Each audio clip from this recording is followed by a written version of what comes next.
The crimes you have in the north, the insecurity you have in the north is as a direct consequence of their own action. They groomed them. Al-Qaeda in the Maghreb, ISIS in West Africa, Boko Haram, Fulani headsmen, bandits, all of them. Who brought them to Nigeria? It's Fulani.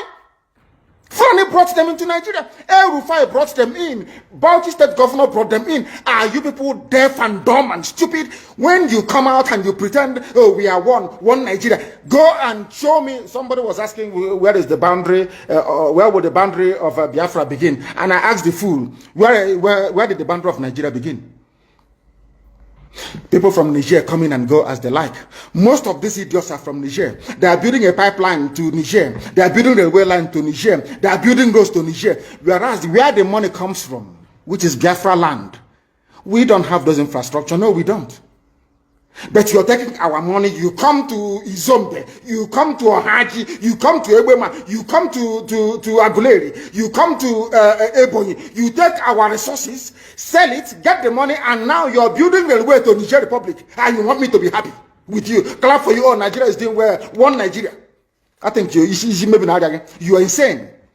You come to my land, you take our oil, you take our gas, you take our manpower, you take everything, our VAT, our tax that we pay. You are now building a road from Katsina to Niger. Airport in Niger. Refinery in Niger. You take oil, crude oil from my land, you take it to Niger, you refine it, you bring it back to me as a refined petroleum. Or as PPS as you call it. And you're telling me that that country is viable. You're telling me that Nigeria should be supported. We are in one Nigeria. We are not going anywhere. And you're dying every day. Because those that they appointed to speak for you, they gave them money and positions. So that they will come out on the pages of newspapers to give the world the misleading impression that everything is okay, when things are not okay. Go through the statements of Ohaneze and see the contradictions in it. Nigeria is not working. We are marginalized. And then you come back and say Nigeria is one. We must stay in it together. Are you not foolish? These are the useless intellectuals that you have. On one hand, you say Nigeria is not working. You are marginalized. You are being discriminated against. You are suffering. They are killing you everywhere. And you come back to the same place and say Nigeria must be one. Had Nigerians gotten together to say they want to be part of this useless contraption, that's entirely their business. I'm a Democrat, I've subscribed to it. But have you asked yourself this question? Why is it that all those asking you to remain in one Nigeria has something to gain from Nigeria, or they have benefited in the past? Nothing more, nothing less. I saw the letter that Atiku Abubakar wrote to President Biden. In it, Atiku Abubakar said to come and help us fight terrorism, in order to ensure that there will be no regional destabilization. That is their game plan at the U.S. State Department for very many years, until we stepped in. They keep trotting out these lies. Once Nigeria breaks up, there will be destabilization in the entire region. I said it because you don't understand African history. Most of these people are not educated. When I say they say I'm insulting them, no, I'm not insulting you. Most of you are not educated. In Africa, we are tribal creatures in Africa. In Africa, we are tribal creatures in Africa. We always go back to our village where we were born, where our umbilical cord, how long, where it was buried. That's where we come from. That is why every Christmas, Easter, New Year festival, or August meeting, you see us migrating back to where we come from. And I keep saying these things to Africans, they don't understand it. They don't understand it.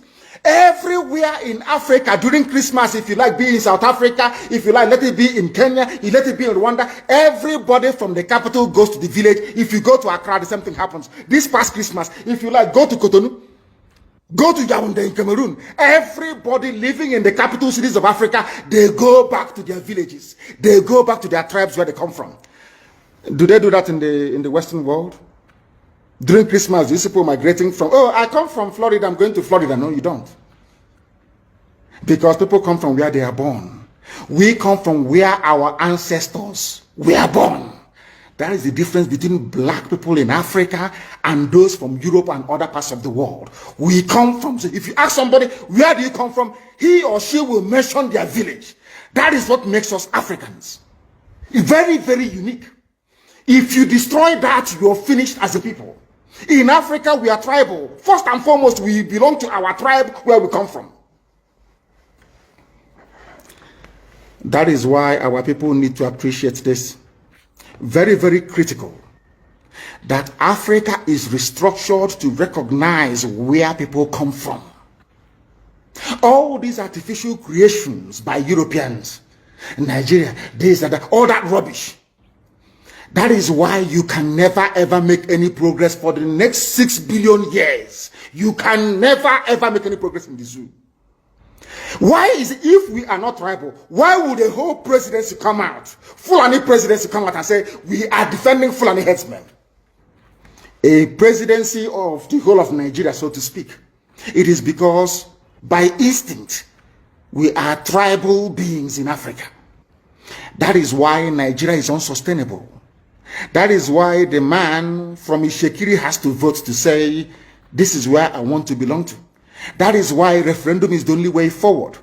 That is why Africa is poor. Africans must recognize that this is who we are. You cannot live in Lagos if you're an Igbo man during Christmas and start traveling to Sokoto. It's impossible. You must go to Igbo land. You must. That's where you come from. And if they ask you, oh, but you were born in Lagos, you will say, no, that's where my parents come from. They ask your parents will say, that's where my parents come from. They will keep going back until they get to perhaps the 100th generation. That is who we are. And nobody can change it. We are not born on the streets. Some people were born along Ijora or Kota Highway in Lagos. Maybe they are from Urobo. You ask them, where are you from? They say, I'm from Urobo. But I was born in, but this is where I come from. That is who we are. That is why all these useless, idiotic countries created in Africa cannot survive. It can never ever survive.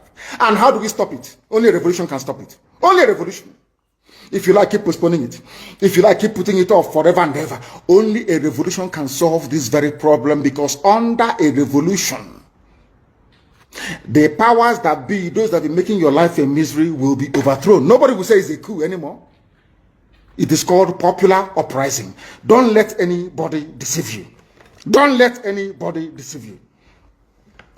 And that is why today some soldiers are listening and they are resigning from the army.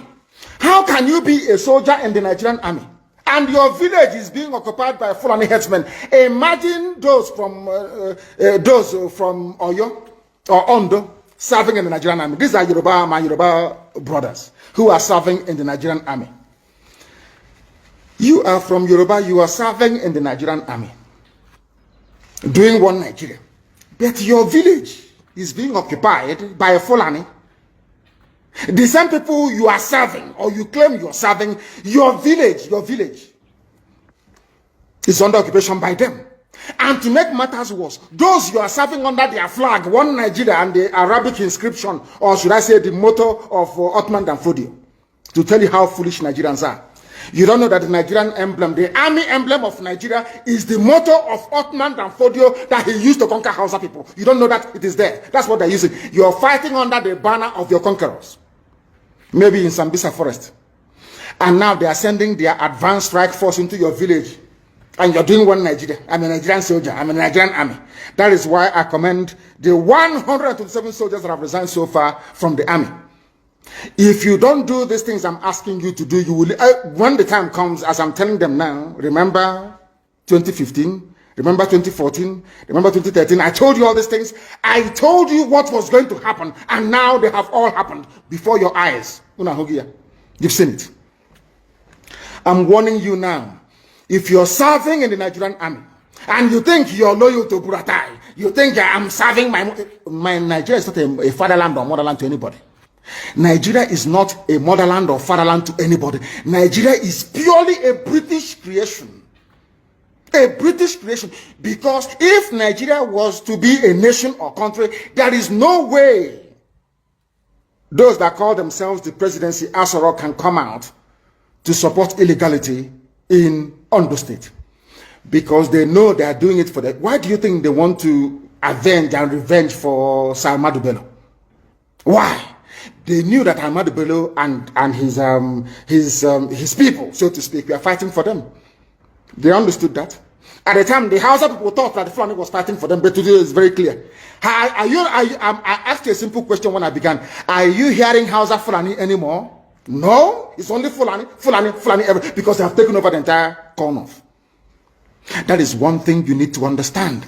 People must begin to appreciate this. If you are in the Nigerian army and you're serving the Nigerian army, you are only paving the way for the conquest of your village, the rape of your daughters, and the abduction of your mothers. I'm telling you this. You are in the Nigerian army, yes. But what the Fulani is to overwhelm and to conquer you. I feel sorry for those of you who are so foolish that they cannot reason very well.